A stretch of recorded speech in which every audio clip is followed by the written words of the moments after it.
Hey friends, it's been a hot minute since I have been on the camera like this because life has been lifing. And that kind of brings me to the content that I wanted to create for this episode of the podcast. I want to talk about boundaries and how we can kind of say no to the grind. I'm sorry if you hear noise in the background. That cat back there, has big opinions today, and he's decided he must scream.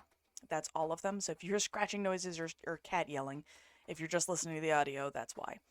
And also, my lighting has decided that this side of my face, I guess, is a vampire today. So we're just going to roll with it. I'm not going to ask too many questions. I have been recently leaning hard into my boundaries because things have been tough. I have been dealing with severe burnout, and that is due to a complex number of factors, including some challenging clients who have made my life difficult recently. And I know other people have felt also that their lives have been pushing on them, that life is just hard and busy and chaotic, and things are just rough right now, right? And it could be people intruding on your writing time, it could be people trying to get free labor out of you that you did not consent to. Your boundaries are really important to just functioning as a human being. So that's what we're going to talk about today.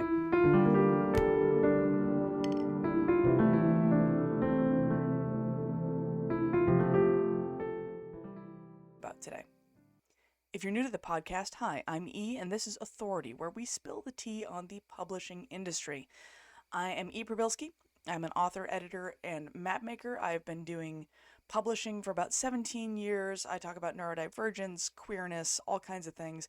I'm also on the board of directors for the Editorial Freelancers Association, and I've been around for a hot minute. I wrote How to Write the Damn Book, which you can see behind me on that side, sorry, and How to Publish the Damn Book. Those are my two nonfiction books about the writing and publishing industry. So if you like what I have to say here, please consider checking those out as well. As a freelancer, one of the things that I deal with a lot is people push things. Like, boundaries are not optional, they are survival tools. And one of the things that happens, for example, is people like to try and negotiate my rates down when I'm doing an edit. And my rates are my rates because that's what I need in order to pay my bills, keep my lights on, feed my family, feed the angry cat back there. Like, it's not because I'm trying to buy another house in the Caymans. I would just like to eat this week. So that is one of the reasons why my rates are what they are. I live in a very high cost of living area, so I cannot charge cheap rates. And life is not free, and as inflation happens and life gets more expensive, rates go up. And people frequently try and negotiate them down because editing is expensive, right? People try and haggle them down because they don't really understand the value of what I bring to the table, or don't think I have that much value to offer, in which case I'm not probably going to want to work with them anyway. And these people aren't malicious. I don't think they're trying to get me to lower my rates because they want to hurt me in any way, but it's usually because they don't understand my value. And I'm sorry, like, editing is expensive, but so is living. And if somebody's paying me for 6 weeks of my work, they get to pay me for 6 weeks of my life. So what are boundaries in the context, right? It's because I started this conversation off with boundaries and then was talking about rates and how are those related, right? Boundaries are things about not controlling other people, but controlling what you can and can't do. Sorry about that.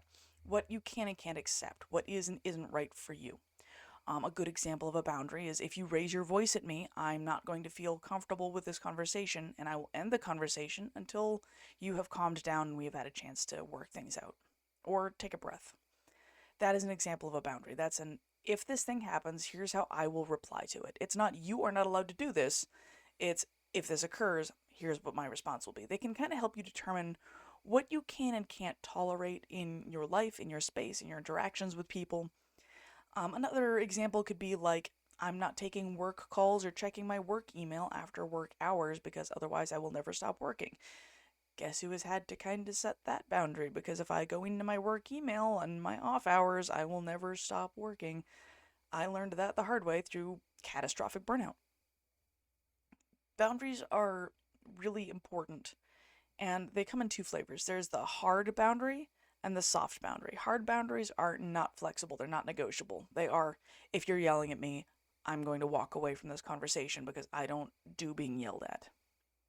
A soft boundary is something that could be flexible when life requires it. Like, for example, I'm going to be writing during this time of day, and you should not disturb me. The exception to that, of course, is the house on fire? Have my kids, not that I have them, my fur babies, have they eaten each other? Have your kids eaten each other? Is there an emergency of some kind? Like, those are soft boundaries that maybe there are circumstances where you can be a little flexible about it, but it is something important. Those are kind of the two types of boundaries I wanted to talk about in this conversation. And I know this is an author facing podcast, so of course I'm going to bring this back into what does this have to do with writing? How is this related to writing in any way? The world is consistently pushing us to be more productive. Okay? It's trying to get us to write more. It's trying to get us to be producing more. It's trying to get us to market more. It's constantly trying to get us to do more, more, more. Hustle, hustle, hustle. Grind set, all these other things. And that pressure is absolutely exhausting. It's overwhelming. It's too much. And honestly, describing it and just talking about it kind of just makes me want to go, ugh, I just don't want to do this podcast right now. But I'm going to push through. Writers are consistently hit with expectations, like daily word counts, constant release schedules, nonstop social media presence. Like, there are all these expectations that are getting heaped on us constantly. And it's draining, it's unsustainable, and it destroys our creativity. It makes it so that we can't live lives to get creative ideas from, because we're constantly focused on all this grinding. And that means the life experiences that inspire our stories, we don't have them anymore. So, what do? How do we fight back? Boundaries. It starts with boundaries. If your writing schedule is chaotic, but like you can maintain a few key rules that create mental space, like some personal boundaries that might work, like, for example, mine. Mondays, I do my recording. So if you're seeing this, it's usually released on Mondays, but you're likely seeing a recording that was done a week or some weeks ago if it's an interview. I do my marketing work on Mondays, so I create my marketing social media posts. I will put together my marketing TikTok videos and all the other things. I do that on Mondays, so that the rest of my week can be focused on client work, writing, whatever else. As I mentioned earlier, once I am off my work PC, unless there's an emergency, and it's kind of a soft boundary if I'm looking for a particular email, but I don't go into my work email when I'm not at work because I'll never stop working. I am talking to people all day, all the time. And if I don't stop looking at my work email, it will take over my life. Another thing that is one of my personal things is I intentionally take downtime to enjoy consuming media. Whether it's just music, whether it's reading a book, whether it's watching a TV show, playing a video game, I intentionally consume media because doing that helps me find my own creativity. I'll read something that'll spark an idea.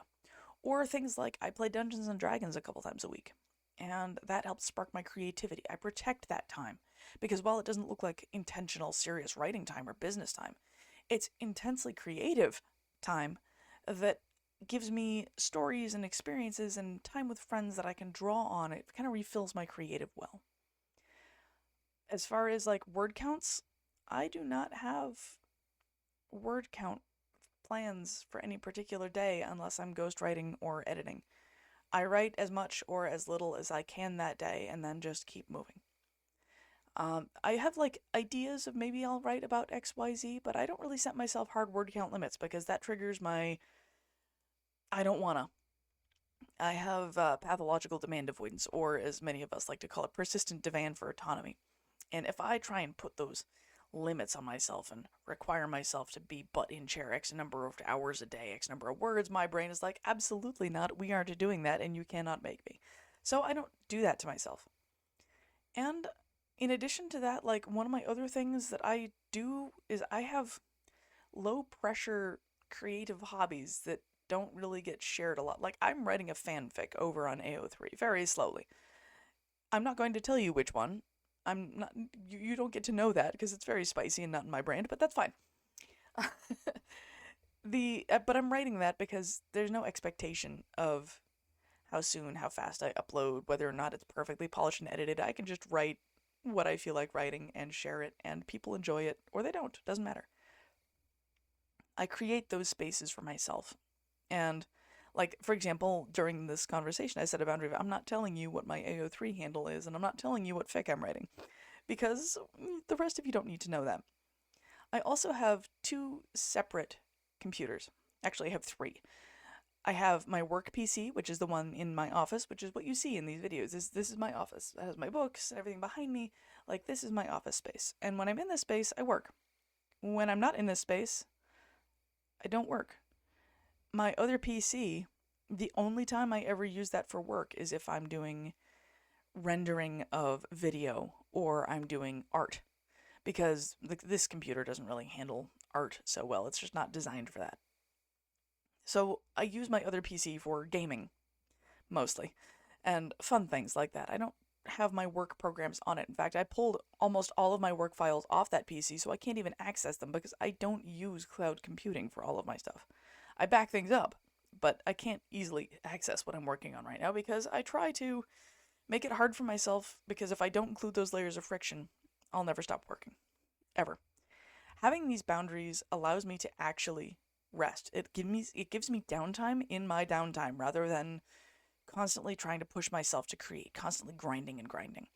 And that helps a lot because it helps me create this steady, planned structure where I'm doing a thing and I'm intentional about it. And then when I'm not having to work, I'm not working. Just full stop.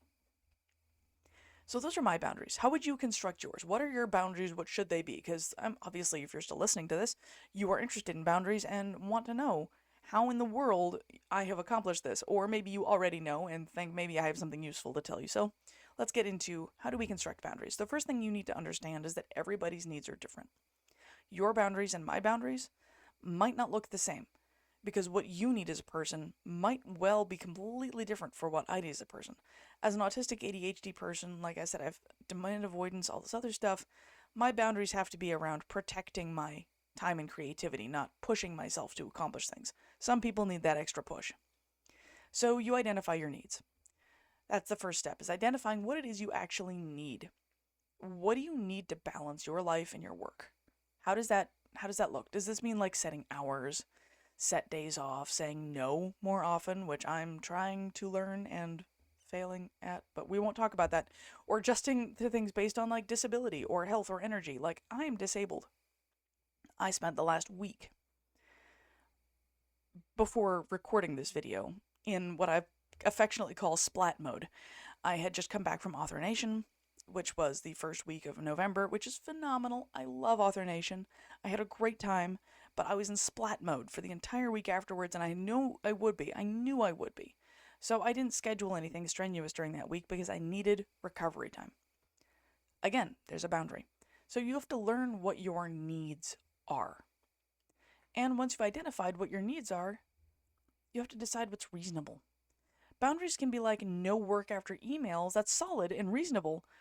But there might be times when you need to check your email outside of work hours. For example, if I'm working with a client in a radically different time zone than me, I might need to be able to check my email or send emails during the time when I know that they are awake, rather than times that are just convenient for me. Or scheduling meetings when I know they're awake and available, because 6 p.m. for me might be 6 a.m. for them. And while I don't like working after 5, if a client is only available at hours that are exactly the opposite of my own, I don't want to make them stay up ridiculous hours to meet with me. And I'm sure they also don't want to do the same for me, so we find something that works. It might be outside my normal working hours, but it might be something that's necessary. So, flexibility. The third step is understanding when a boundary is not working. If something just isn't working, it's okay to let it go and let that lapse. Like, sometimes things just won't work. And that's all right. If a boundary you set, like I'm going to write X number of words for myself every day, except the weekends, if that's a boundary you have, if that's a thing that you're going to really do, it's okay to be like, I am not able to meet this requirement I've set on myself, so I need to readjust this. I need to refigure my plan a little bit. That's an alright thing to do. You aren't trapped in whatever boundaries you set forever. you set them. So the only trapment really is you in your own head, trapping yourself. And let that go. You don't need to trap it. If you hear ridiculous noises in my background, my husband has, in the other room, decided to light up his lightsaber, which makes all kinds of, lightsabery noises. So if you hear vague lightsaber noises in the background, that's him. I love him so much. I didn't tell him I was recording, so I don't blame him for having lit up his lightsaber, so that's not a boundary violation, but I figured you should know. Uh, as an aside, the other day, my husband was attempting to stay awake after bedtime, and he made the mistake of getting me a lightsaber, which I'm going to be putting in the background of my videos eventually.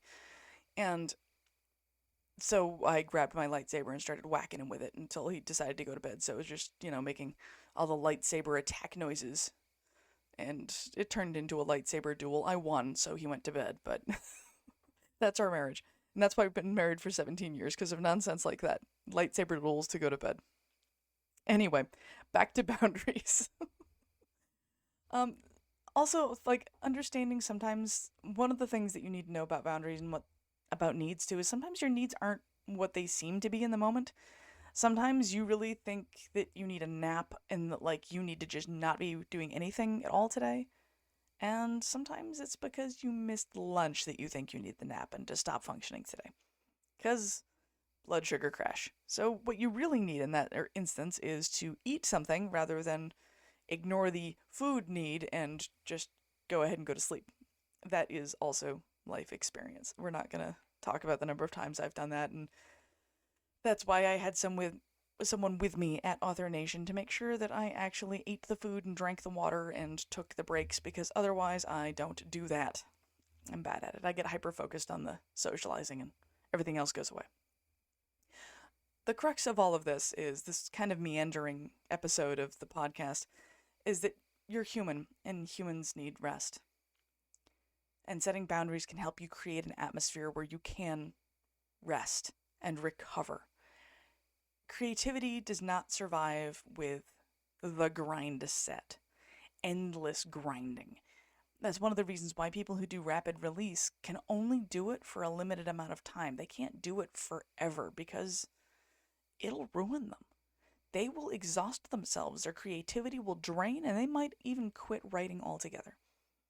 Which isn't to say that if you're doing rapid release now and that it's feeling good that you should quit. If it's working for you right now, it's working for you right now. But understand it might not work forever because humans aren't meant to grind that way. We need time. Capitalism demands constant production. The idea in our hyper modern capitalist society that everything you do needs to be productive somehow, and if you're just listening, you aren't going to see the aggressive air quotes I've got going on. Productive, I mean, your body and mind cannot sustain that forever. And also, something that I was taught thoroughly by my medical team while I've been dealing with medical issues is that rest is actually productive, because without rest, you can accomplish nothing. If you don't take care of your body's needs, address your disabilities, deal with your injuries or being sick or whatever it is, if you don't adequately address those things, mental or physical health, you're not going to get anywhere. You're just going to collapse. So resting and taking downtime is, in fact, productive. It's not adding GDP to the economy directly, but it is still productive. It's important. So don't neglect it if you can avoid that. And as I've referenced multiple times through this conversation, you can't write about anything if you have no lived experiences. And I don't necessarily mean write what you know in the sense that you have to go experience whatever your characters are experiencing, but if we spend all of our time doom scrolling on the couch and doing nothing, or working ourselves into such burnout where the only thing we can do is pop on a YouTube video and play solitaire, and again, I'm calling myself out by saying that, we don't go out and have the experiences that give us the inspiration and things we need to write. Because I don't know about you, but for me, my writing often comes from things I do, or see, or am out in the world experiencing, like taking a walk and getting a flash of inspiration for a location a character might be walking or something that might happen. Or I might be out in the woods and see a neat rock and be like, man, I need to tell a story about this rock. I definitely have done that. I've never shared the story that I told about the rock, but I've definitely done that kind of thing. We need to be out experiencing those things in order to have things to draw on to write about. Like, it won't exist if we don't do that.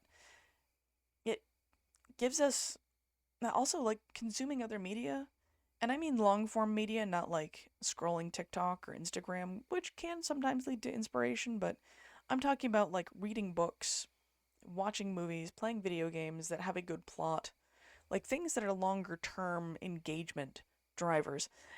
That kind of stuff is going to get you further in your writing than just doing nothing and playing solitaire and watching YouTube a lot of the time. So if you don't have the experiences, you can't do it.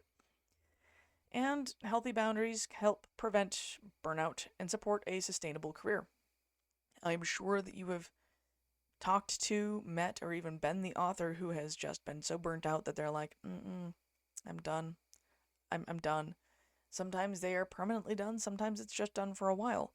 I know at least 3 authors off the top of my head who are big names and high sellers who've hit those periods in their lives where they're like, I just can't right now. I am so burnt out, and that can and will be you if you don't take good care of yourself. It might not be permanent, but it will happen. Please, please set healthy boundaries for yourself so that you don't end up in that burnout space, because nobody wants that. I certainly don't want that for you. You don't want that for you. So think about what your boundaries ought to be. Think about how you can implement them, what they might look like, and think about the needs that you might have been not making eye contact with, and figure out how to address those through giving yourself time and space and tools if you need them to take care of that stuff. I'm going to wrap that up here, so thank you so much for joining me here on Authority, where, again, we spill the tea on the publishing industry with humor and insight and all the fun stuff. If you found today's episode, please share it with a fellow writer. Leave a review, tag me on social media. I'd love to hear what felt right to you, and I would love to know about what your boundaries are. So if you would like to share them, please leave me a comment down below the video, or if you're just listening to this on some podcast app, you can send me an email. I think my links should be around.